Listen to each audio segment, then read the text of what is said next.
The day my grandmother died, my mother called to ask how much I thought we could get for her house. Not, "I'm sorry, Ainsley," or "Are you okay?" Just straight to the market value, like she was appraising a used car. I'm Ainsley, the responsible one, the quiet one, the one who spent 29 years being the family's human safety net, while my brother Joseph burned through money like it was kindling. "Mum, Grandma's body isn't even cold," I said, gripping my phone so tight my knuckles went white. "The house is mine now. She left it to me. Don't be selfish, dear. Your brother needs help with his situation." Ah, yes, the situation. Joseph's latest investment opportunity that went south, leaving him with 6 figures of debt. Again, no, my voice came out stronger than I expected. This house meant everything to Grandma Gwendolyn. I practically grew up there while you were busy with Joseph's tennis tournaments and college tours. "Family helps family," Mom snapped. "Or have you forgotten who paid for your accounting degree?" I closed my eyes, remembering summer afternoons in Grandma's kitchen, the smell of lemon bars baking, her gentle voice telling me I was worth more than they could see. The house was my sanctuary, my inheritance, my chance to finally have something that was just mine. "We're having a family meeting tomorrow," Mom declared. "Your father's bringing Todd from the bank to discuss options. Don't make this difficult, Ainsley." The line went dead before I could respond. I stood in my apartment staring at the framed photo of Grandma and me on my wall, taken on her front porch last spring. "They want me to sell you," I whispered to the house in my mind. But they forgot one thing: I'm not that little girl anymore. The family meeting felt more like an ambush. They arranged themselves around my parents' dining room table like a firing squad. Mom, Dad, Todd from the bank, and Joseph. His eyes red and puffy from what I'm sure was carefully timed crying. "The numbers are quite clear," Todd said, sliding papers across the polished mahogany. "Your brother's debts exceed $300,000. The house, given its historic status and location, could fetch nearly double that. See?" Mom leaned forward, her pearl necklace catching the light. "Everyone wins. Joseph gets a fresh start, and you'll still have plenty left over for a down payment on something smaller." I stared at the papers without touching them. "And what happens next time?" "There won't be a next time," Joseph choked out. "I've learned my lesson, Ains, I swear." He reached for my hand, but I pulled away. "Like you learned after the failed restaurant, or the crypto scheme, or—" "That's enough," Dad cut in, finally speaking. "Your brother made mistakes, but he's family." "And what am I?" The words escaped before I could stop them. Mum's face hardened. "You're being dramatic. We're trying to save this family, and you're acting like we're asking you to donate a kidney." "Maybe I should save that for next time," I muttered. Todd cleared his throat. "The market's hot right now." "If we list quickly—" "Fine." I stood up, my chair scraping against the floor. "I'll sell." The relief on their faces made me sick. Joseph actually started crying again, promising to make it up to me somehow. "I'll have my lawyer review the paperwork," I added, walking out before they could respond. They didn't notice my hands weren't shaking anymore. They never noticed anything about me that didn't serve their purposes. "An LLC." Sarah from accounting raised her eyebrows over her coffee cup. "That's interesting, especially for someone who's supposedly selling their house." I slid the incorporation papers across her desk. "I need this to be airtight and quiet." She studied the documents, then looked up with a slow smile. "GWS Development, your grandmother's initials? Can you help or not?" "Oh, honey, I've been waiting 3 years for you to show some teeth." She pulled out her laptop. "Give me an hour." While Sarah worked her magic, I made another call. Jackson Martinez picked up on the second ring. "The prodigal debate partner returns," he said. "How's corporate law treating you?" I need your help with a real estate transfer. Something complicated. There was a pause. Does this have anything to do with your brother's latest disaster? You've been following that. Small town, big gossip. Plus, your mum's been bragging at the country club about how you're doing the right thing by selling. I gripped the phone tighter. Want to help me prove her wrong? We met at a coffee shop downtown. Jackson's eyes widened as I laid out my plan, his lawyer's mind already spotting potential pitfalls and solutions.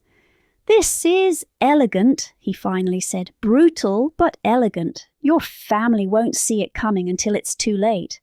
They never see me coming. That's the point. He nodded slowly. I'll need a retainer, and Ainsley, this will burn bridges. They burned the bridges, I said, pulling out my checkbook.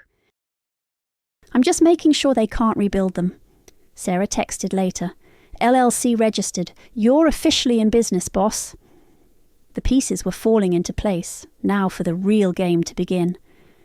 Oops, wrong email thread. I typed, forwarding the carefully crafted exchange between Jackson and our fictional buyer to my parents. The accidental reveal of a $750,000 offer sent them into a frenzy. Mum called within minutes. Darling, this is wonderful. And they're willing to close so quickly. I wasn't supposed to share that yet, I said, making my voice wobble with fake anxiety. The buyer wants discretion. Of course. I could hear her practically salivating. I'll tell your father to call Todd right away. Joseph showed up at my apartment that night, drunk and grinning.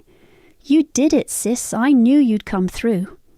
He sprawled on my couch, reeking of expensive scotch. I've already got meetings lined up with some investors. This time it's foolproof. What's foolproof? This guy in Miami has this amazing opportunity with luxury boats. I cut him off. The money's not for new investments, Joseph. It's to pay your debts. He waved his hand dismissively. Yeah, but think bigger. Once I'm back on my feet... You've never been on your feet. You've been standing on my back. He blinked, surprised by my tone. Then his face softened into that manipulative smile I'd seen 1,000 times. Come on, Ains. You know, you're the only one I can count on, the only one who really gets me. Get out! What? Get out of my apartment, now! He stumbled to his feet, hurt and confused.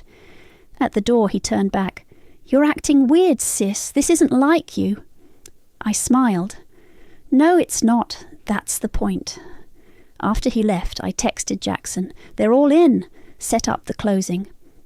I stood on Grandma's porch one last time before the closing, key turning smoothly in the lock.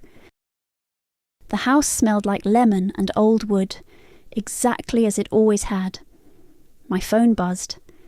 Jackson, everything's ready. Todd just finished his final review of the contracts. And? Didn't spot a thing. Your family's greed is making them sloppy. In the kitchen, I ran my hand along the counter where Grandma and I used to bake. A memory hit me like a punch. Me at 12, crying about another school event my parents had missed for Joseph's game. Grandma lifting my chin, saying, Sometimes the quiet ones have the loudest hearts. My phone rang. Mom, darling, what should I wear tomorrow? First impressions matter, and if these buyers are as wealthy as they seem, they're sending a representative. I cut in. Just business casual is fine. Oh, she sounded disappointed. Well, I suppose the important thing is the check. Joseph's been talking to the bank about restructuring his... I have to go, Mom. Meeting with Jackson about the paperwork. Such a blessing having a lawyer friend, she said, though I still think Todd could have handled everything. I looked at the framed photo on Grandma's wall, her standing proud in front of the house the day she paid off the mortgage. Trust me, Mom, Jackson's perfect for this. After hanging up, I walked through each room one last time, not to say goodbye, but to remind myself why tomorrow had to happen. Why 18 years of being the family ATM was enough. Watch me, Grandma, I whispered to the empty house. Watch me finally become the person you always saw. Jackson's conference room felt too small for all the expectations crammed into it. Mum wore her important business blazer, Dad kept checking his watch, and Joseph couldn't stop fidgeting with his collar. "Let's begin," Jackson said, spreading documents across the mahogany table. "First, the preliminary check for the initial payment." He slid a draft across. Mum snatched it up, then frowned. "This can't be right. It's only $200,000. "The remainder reflects necessary deductions," Jackson explained smoothly. "Outstanding liens, repair costs, legal fees." "What liens?" Dad interrupted. "The ones you and Mum took out against the property 3 years ago," I said quietly. "Did you think Grandma wouldn't tell me?" The colour drained from Mum's face. "That's not—" "We were going to—" "And now," Jackson continued, sliding forward the final document, "the transfer of ownership to GWS Development LLC. Joseph squinted. "GWS? Who's that?" "Gwendolyn Schmidt," I said, standing up. "Grandma's initials. My company." The silence lasted exactly 2 seconds before Mom exploded. "You little snake! You manipulative—" "Manipulative?" I laughed. "That's rich coming from you. The house stays with me. The money goes to clearing Joseph's debts, directly to his creditors, not to him. Whatever's left goes into a restoration fund for my house." "You can't do this," Joseph shouted, jumping up. "Actually," Jackson interjected, "she just did. The papers are signed. The transfer is complete." I walked to the door, then turned back. "You taught me everything I know about family, Mom. About using people, about taking what you want." I smiled. "I was paying attention." The door clicked shut behind me, muffling their screams. They caught up to me in the parking lot, Mom's heels clicking furiously against the pavement. "We're your parents," she shrieked. "You owe us." "One more thing," I interrupted, pulling an envelope from my bag. "Grandma wanted you to have this, Mom, after the sale was complete." Her hand shook as she opened it. Inside was a letter dated 3 years ago, in Grandma's distinctive handwriting. "Dear Veronica," Mom read aloud, her voice faltering. "If you're reading this, it means you tried to force Ainsley to sell my home, just like you tried to forge my signature to sell it 3 years ago." Dad's head snapped up. "What? That's why I changed my will," I continued, reciting the words I'd memorized. "That's why everything went to Ainsley, because you proved you'd steal from your own mother to enable your son's mistakes." Joseph lunged forward. "You self-righteous bit!" Jackson appeared beside me, phone in hand. "I'd stop right there. Security cameras, and I'm sure you don't want assault charges on top of your other legal troubles." "Other troubles?" Joseph paled. "The FBI is very interested in that luxury boat scheme you've been promoting," I said. "Sarah in accounting found some interesting patterns. Wire fraud doesn't look good on a resume." Mum crumpled the letter. "We'll fight this." "We'll sue with what money?" I asked softly. "Your credit cards are maxed. Your home equity is gone. And now everyone will know why Grandma cut you out." I got in my car, Jackson beside me. In the rearview mirror, I watched my family shrink away, 3 small, angry figures discovering what it felt like to be powerless. "Take me home," I told Jackson. "To my house." The morning sun streamed through Grandma's kitchen windows as I pulled another batch of lemon bars from the oven. Sarah sat at the counter, scrolling through her phone. "Your brother's plea deal made the news," she said. 2 years for wire fraud. Could have been worse." I slid the pan onto the cooling rack. "Mum still won't speak to me. She sent back my Christmas card unopened. After she tried to contest the will and lost. I'm shocked." Sarah's voice dripped sarcasm. "At least your dad called. To ask for money. I hung up." The doorbell rang. Jackson entered carrying a dusty box. "Look what the courthouse had in storage. Gwendolyn's old papers." We spread them across the counter, photographs, letters, documents spanning decades. Between them fell a sealed envelope with my name on it. Inside was a single sheet of paper, Grandma's handwriting strong and clear. Dearest Ainsley, if you're reading this, you've finally stood up for yourself. I've watched them dim your light year after year, telling yourself that family means surrendering your soul. But real family lifts you up. Real family sees you. I see you, my quiet warrior. I've always seen you. The house is yours because you'll fill it with the love it deserves. Don't let anyone make you feel small again. All my love, Grandma. You okay? Sarah asked, touching my shoulder. I wiped my eyes, looking around the kitchen where I'd found safety all those years, where I'd finally found strength.